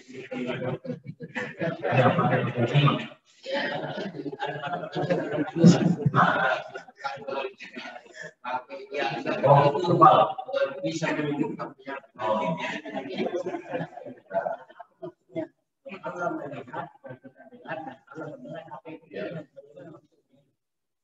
itu karena kesempurnaannya penglihatan Allah, sehingga segala yang tidak masuk, tidak bisa kita lihat, tidak mampu dijangkau oleh mata kita ini dilihat oleh Allah. Ya, tak tahu lebih kita telinga. Dia tenang telinga, tangkalinya. Nah itu Allah Taala. Kalau tidak dibatasinya sifat basarnya. Ya, penglihatan Allah semua. Ya. Kemudian yang kedua yang berkaitan dengan ini, kalau itu simak, ya simak akan disebut simak batu, ya sehingga cenderung kepada itu, ya tadi terletak musyrik. Tapi kata itu ada juga itu di kanun, ada mengandung energi, itu dokter yang lebih paham itu. Dan memang energi itu memang bisa menarik penyakit yang ada dalam diri. Itu bukan sima itu, tapi itu adalah obat. Obat itu. Biasa kita lihat ada orang pakai kanun. Yang penting kita tidak meyakini bahwa batu-batu itu menyembuhkan. Ya, sama dengan obat minum tablet. Obat itu ada memang ada batu-batu mengandung, ada katanya ini mengandung energi positif. Ya, kalau itu selama kita tidak meyakini bahwa itu menyembuhkan, itu hanya sahabat pemerintah dalam untuk tapi usaha kita hanya berikhtiar saja, ikhtiar. Maka dari Gruta, Kiai Haji Muhammad rahimahullah ketika saya mengkaji kitab Sunan Abu Dawud di rumah beliau mengatakan sini nanti batu-batu wasana tu dende jagine kemana gunakan pancaji Allah Taala. Pancaji ni sahabat. Ya, tadi simak, kadang harus masalah gitu, harus pejap itu. Tapi ada memang itu batu-batu yang mengandung, ada beda, karena saya juga tidak pernah pakai. Ya, ada energi katanya yang bisa berusaha itu yang ditarik itu. Jadi wallahu a'lam bishawab. Kalau itu keyakinannya tidak merusak, mengganggu perjalanannya menuju kepada Allah. Ya. Ya, selanjutnya ada masalah sesungguhnya secara ada. Kemudian masih malam teman-teman Rasulullah melalui perjalanan dari perjalanan terlaksana tidak langsung saja. Itu juga begitu. Kemudian sifat-sifat Allah dan Zali.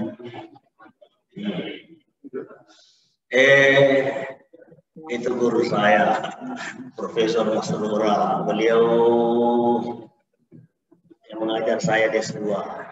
Saya memang tidak di tahun, tapi saya kenal beliau karena dosen saya.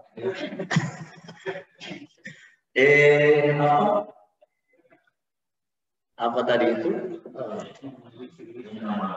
Inna ma'al usri yusra. Kalian namanya sempat guru kita corona. Aku tak asli. Ya sekarang ini biasa Pak Guru kenapa ya sudah tenang.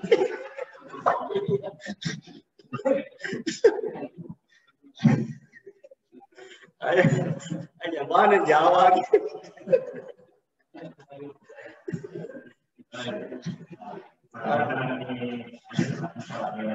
Oleh jalan Israel ini yang menjadi masalah juga ini.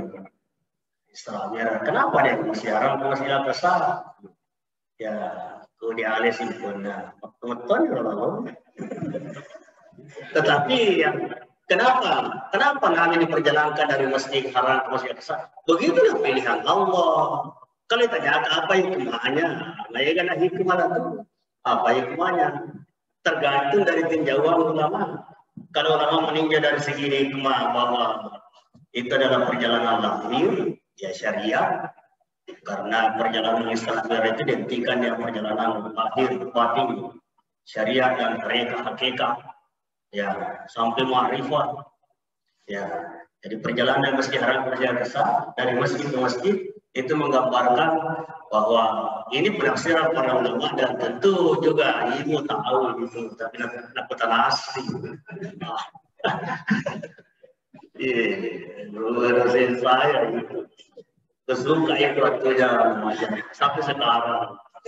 Ya, cuma saya tidak dikenal karena memang ya guru murid hanya bisa mengenal dosennya, tapi dosen mana mungkin mau dikenal semua diingat. Apalagi keterlaluan itu apa? Jadi saya kira ini ya jadi hikmahnya saja. Apa hikmah tergantung dari penilaian para ulama bagaimana memahami maksud perjalanan Nabi dari Masjid Haram ke Masjid Aqsa. Ada yang memahami ya perjalanan syariah dari masjid ke masjid. Ya, jalan untuk mendekatkan diri kepada Allah itu ya harus dari masjid ke masjid. Ya salah, jangan salah berjamaahnya, selalu salah berjamaah kalau menuju kepada Allah. Ya, menuju kepada Allah, jangan syariah. Ya, salah berjamaahnya tidak ada itu orang yang sampai kepada Allah dalam keadaan Allah reda kepadanya kalau tidak menempuh syariah, tidak melewati jalan Nabi Sallallahu Alaihi Wasallam. Itu kemudian dia berkata, pas supaya itu merah ada sunnah kita as-salatu narajul mu'minin. Salat itu narajul itu teman-teman. Ya, tapi kita tidak seperti Rasulullah. Rasulullah Mi'raj itu jasad dan ruhnya. Kalau kita ini mi'raj kepada Allah Subhanahu wa taala, ya dalam Al-Qur'an dikatakan wasta'inu bis-sabri was-salah wa innaha lakabiratun illa 'alal khashi'in alladziina yadhunnuna annahum mulaqu rabbihim. Ya, orang yang khusyuk di dalam salat itu adalah orang yang meyakini dan merasakan bahwa di dalam salatnya itu liqa rabbih. Ya, terjadi pertemuan dengan Allah. Karena itu salat adalah mi'raj, mau bertemu dengan Allah Subhanahu wa taala. Ya, dasar pertemuan di sini adalah hakikat daripada zikir, dan ketika kita berbicara tentang zikir paringerang itu rasa. Ya kemarin ngerangnya apa yang berfungsi? Rasa apa? Rasa hadir. Ya, tadi berutak rasa itu terbagi tiga, ada rasa jasmani, ada rasa rohani, ada rasa nurani. Ya, kenapa kita tak menjalankan perintah Allah? Karena ada rasa nurani, ada rasa hadir. Ya, diakui atau tidak diakui orang kafir sekalipun itu sebenarnya ada di dalam hatinya bahwa ada Tuhan. Cuma karena nafsunya itu yang menutupi hatinya sehingga dia mengingkari adanya Allah. Padahal dia meyakini juga bahwa ada Tuhan. Kalau dia sebenarnya berjalan di jalan raya, jadi dia tidak mengakui adanya Allah, tapi dia minta pertolongan. Kecenderungan untuk minta pertolongan kepada sesuatu itu sebenarnya sudah naluri bertuhan, semua diingkari. Naqlibul Tuhan inilah yang rasa-rasa nurani inilah yang hadir ketika kita berzikir. Ya. Itu namanya sampai ketika kita hadir di hadapan Allah Subhanahu wa taala dengan rasa nurani ketika kita berzikir, kan rasa hadir ini kan kita merasa sampai. Ya, tapi bukan seperti dikatakan tadi Guru Tagra, sak bersambung dengan sak, tidak bisa. Ya, kita hanya merasakan hadir di hadapan Allah Subhanahu wa taala. Bagaimana kira-kiranya? Boleh bisa kami selesai, tidak sama. Ya, yang penting ketika saya berzikir, saya merasa hadir di hadapan Tuhan. Ya, itu rasa hadir. Nah, makanya itulah hikmahnya perjalanan Isra Mi'raj itu gambarkan sebagai perjalanan syariat dan hakikat. Ya, kalau mau sampai kepada Tuhan, ya jaga syariat. Ya, dari masjid ke masjid artinya ya masalah berjamaah, selalu berjamaah. Ya, tidak sampai kepada Allah kalau tidak menjalankan. Malas, pertarikan saya lihat itu tua dari jamaah. Jalan. Selanjutnya pertanyaan lanjutannya, mana dua sifat-sifat Allah daripada zatnya? Allah Subhanahu wa taala itu Maha Qadir. Ya. Kalau Qadir, laisa kamitslihi syai'. Dia enggak ada pada kekuatan. Termasuk kan keberadaan Allah itu wajib wujud, wajib adanya. Beda dengan kita. Itu sifatnya si bawasa, tidak pernah berpisah. Ya, jadi kalau kakek misalnya, kakek itu sifatnya dia tidak biasa jauh satu, jauh sifat. Tapi wajib wujud. Ya, wajib adanya. Yang dimaksud wajib di sini adalah kan kita paham bersama bahwa wajib itu terbagi, wujud itu terbagi dua. Ada wajib wujud, ada mungkin wujud. Wajib wujud itu Allah Subhanahu wa taala. Kenapa dikatakan wajib wujud? Karena Allah Subhanahu wa taala tidak berasal dari tidak ada kemudian ada. Kalau mungkin wujud, mungkin adanya. Dia ada kalau diadakan. Kalau dia diadakan berarti dia tidak ada kemudian diadakan. Ya, itu adalah makhluk. Kalau Allah Subhanahu wa taala wajib wujud, memang ada karena dia tidak boleh dia naluri kain. Ya. Kalau Allah Subhanahu wa taala nama tentu punya zat. Ada zat Allah Subhanahu wa taala. Karena itu dia dikatakan ada. Dia dikatakan ada. Cuma saja apapun yang terlintas dalam pikiran kita tentang Allah bukan itu Allah. Jadi jangan dikira-kira dipikir-pikirkan ditambah-kali. Akal kita ini diciptakan oleh Allah. Masa Allah mau dimasukkan ke dalam akal? Sementara akal ini ciptaan Allah. Jangan diakal-akali zat Allah. Karena Allah menciptakan akal. Karena itu jangan memasukkan Allah ke dalam akal. Tapi iman. Jamaah yang saya hormati. Informasi dari ayat Al-Quran, dari hadis-hadis Nabi SAW semua menjadi dasar. Ya, jadi Allah itu Qadirun. Ya. Azaliyun. Jadi zat, sifat, kebesaran, sifat-sifatnya semuanya qadir. Kalau zat Allah itu qadir, maka sifat Allah juga qadir. Ya, sehingga tidak ada dikatakan lebih dahulu zat daripada sifat, lebih dahulu sifat daripada zat. Ya, dan keberadaan Allah adalah wajib wujud dan karena boleh dia naluri kain. Begitu saja. Iya.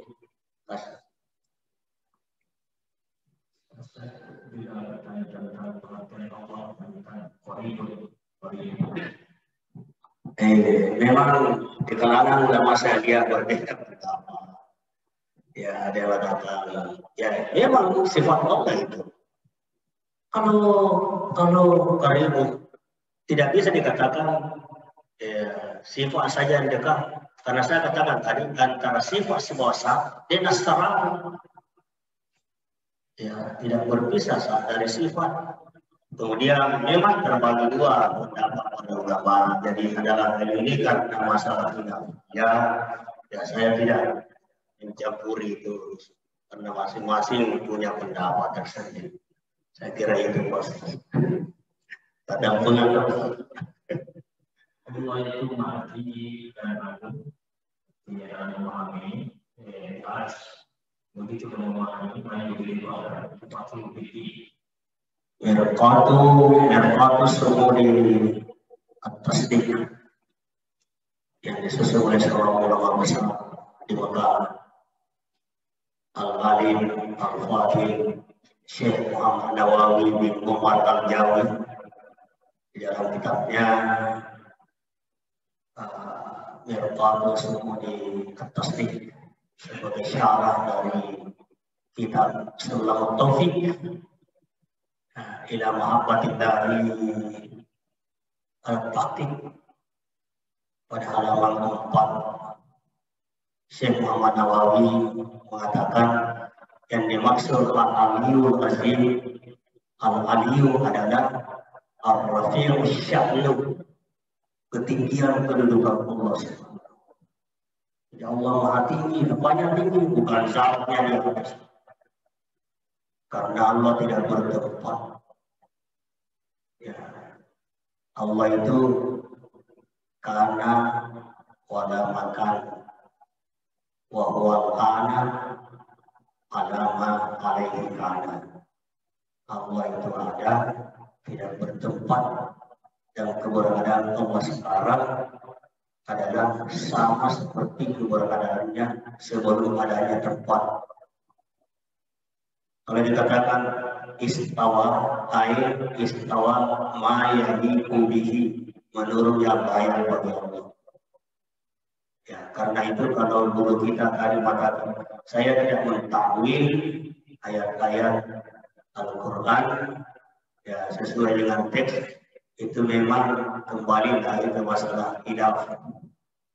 Ya, ada juga yang tidak mentakwil, ada juga yang mentakwil. Ayat-ayat mutasyabihat. Yang pertama, bagaimana sikap kita dalam menghadapi ayat-ayat mutasyabihat? Ya, ada dua.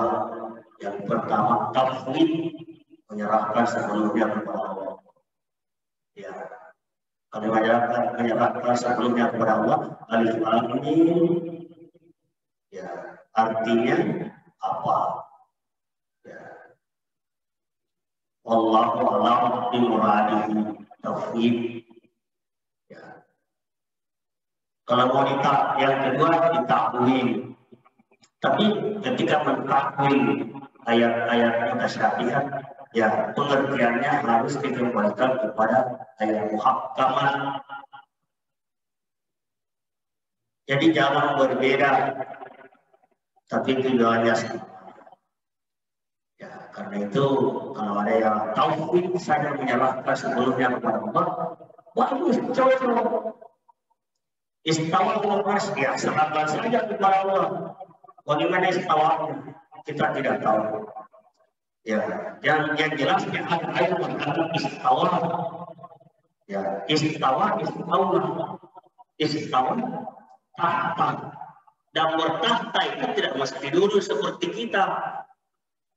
Siapa yang berkuasa di kerajaan Majapahit? Siapa yang menduduki tahta di kerajaan Majapahit? Kayak uruk tahta artinya berkuasa.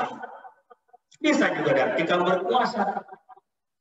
Yang berkuasa itu tidak mesti disimbolkan dengan duduk. Ya, siapa yang bertahta di Indonesia sekarang? Jokowi naik tahta. Tahta itu artinya berkuasa, bukan duduk. Kalau duduk kita semua duduk. Nah itu ya, jadi tergantung dari pemahaman para ulama. Ada yang begitu. Ya. Kita juga sudah tahu itu. Maaf. Perjalanan menggerakkan tersebut pada harapan.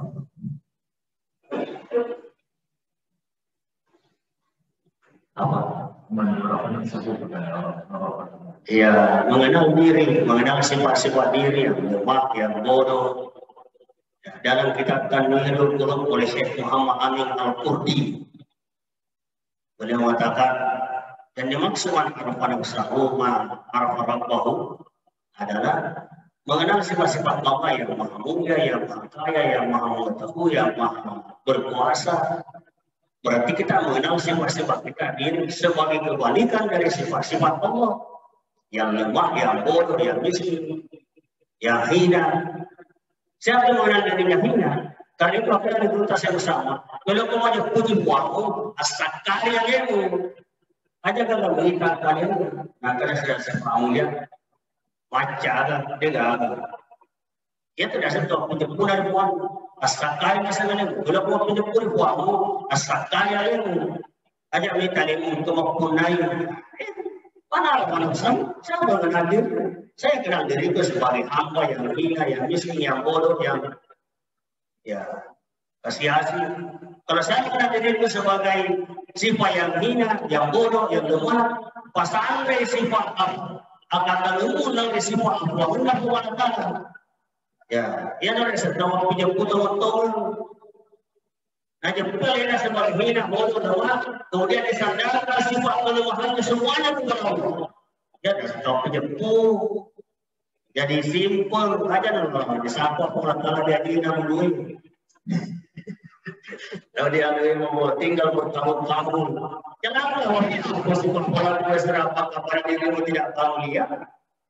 Ya, kenapa bisa melihat? Memangnya kamu yang punya penglihatan? Kenapa bisa berbicara? Memangnya kamu yang punya kalam? Ya, kenapa kamu bisa pintar? Memangnya kamu itu asal usahamu sendiri atau pemberian Allah? Allah yang mengukur min butuni ummahatikum la ta'lamuna syai'an wa ja'ala lakum as-sam'a wal absara wal af'idata la'allakum tashkurun.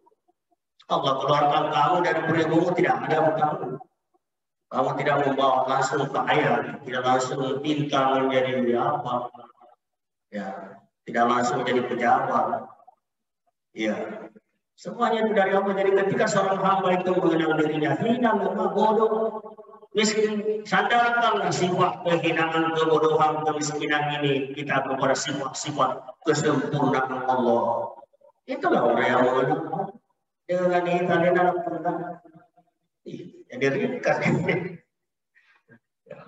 Terakhir itu dari Pak kami, Ustaz Dr. Haji Sonen menanyakan bahwa saya ini tidak berkaitan pada perjalanan menuju kepada Allah yang sedang ada jalur kanan dan jalur kiri.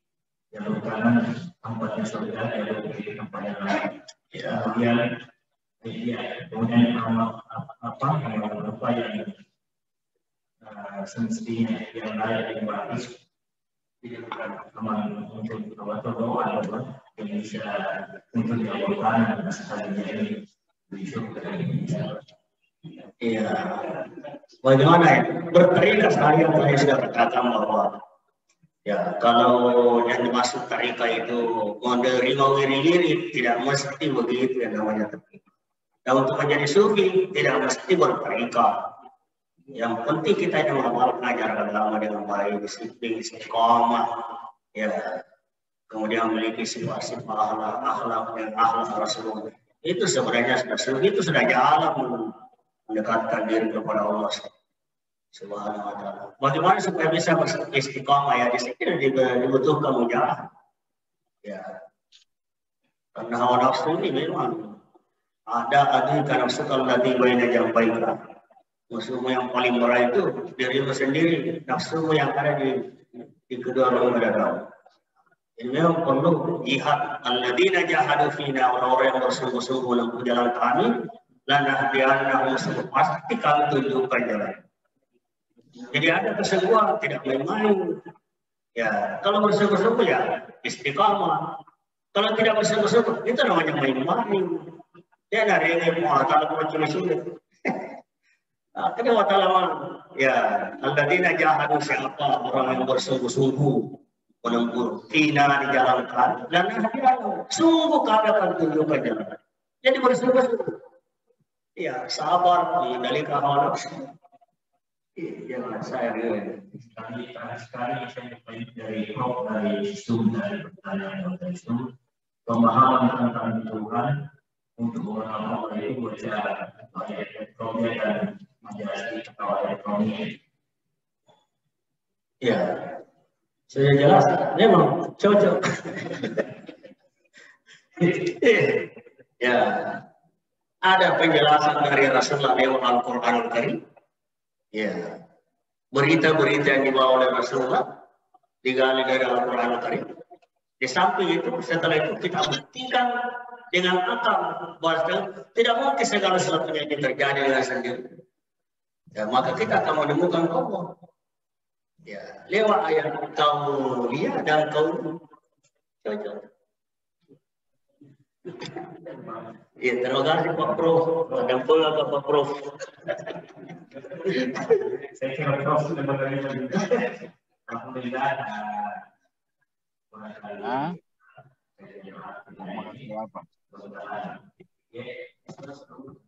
Oh ya, insya Allah diumumkan kembali kepada yang terhormat bahwa insya Allah hari Selasa atau malam Rabu tepatnya kita peringatan Isra Mi'raj.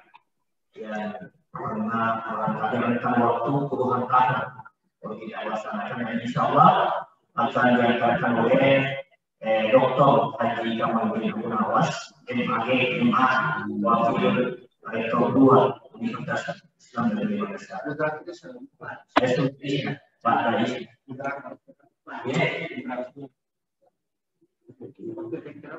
Oke, Rektor 2. Di Rektor 2. Rektor 4 terus moderator 3 Rektor 3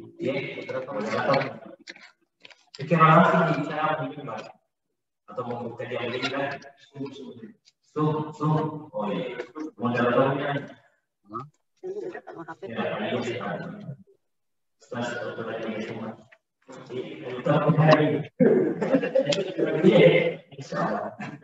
jadi negara adalah bersama kembali memberikan acara bagi kita untuk senantiasa bagaimana ini bapak untuk senantiasa berjanji bersungguh-sungguh dan istiqomah dalam istiqomah itu intinya insya Allah orang istiqomah itu sudah jadinya Alhamdulillah yang akan tersebut bisa berjalan dan akan juga berjalan pada surga. Pada dasarnya kita ini dan semua usaha kita supaya kita istiqomah sampai akhir itulah bahasanya dalam surga Allah.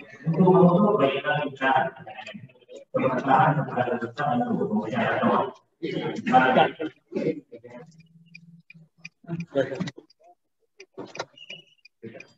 Bismillahirrahmanirrahim. Alhamdulillahirabbil alamin hamdan na'imin hamdan syakirin hamdan mazidah. Ya Rabbana lakal hamdu wa lakal syukru kama yanbaghi li jalali wajhikal karim wa li sultanik. Allahumma shalli ala sayyidina Muhammad wa ala ali sayyidina Muhammad. Allahumma ighfir lana wa li walidina warhamhum kama rabbayana shighara. Wa li masyayikhina wa li jami'il muslimina wal muslimat wal mu'minina wal mu'minat. Al-ahya'i minhum wal amwat innaka sami'un qaribun mujibud da'wat.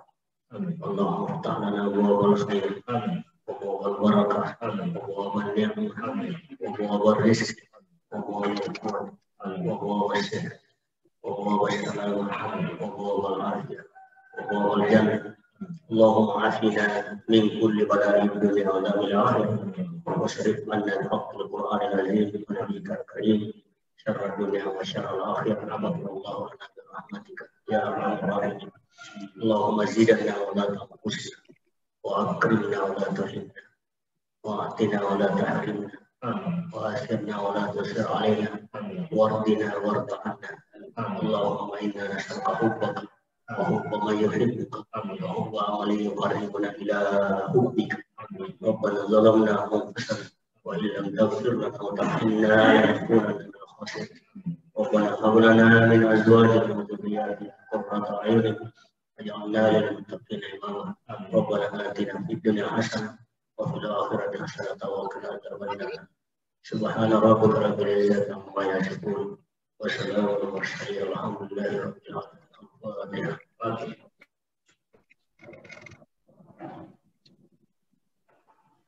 Baik, subhanallah, subhanallah,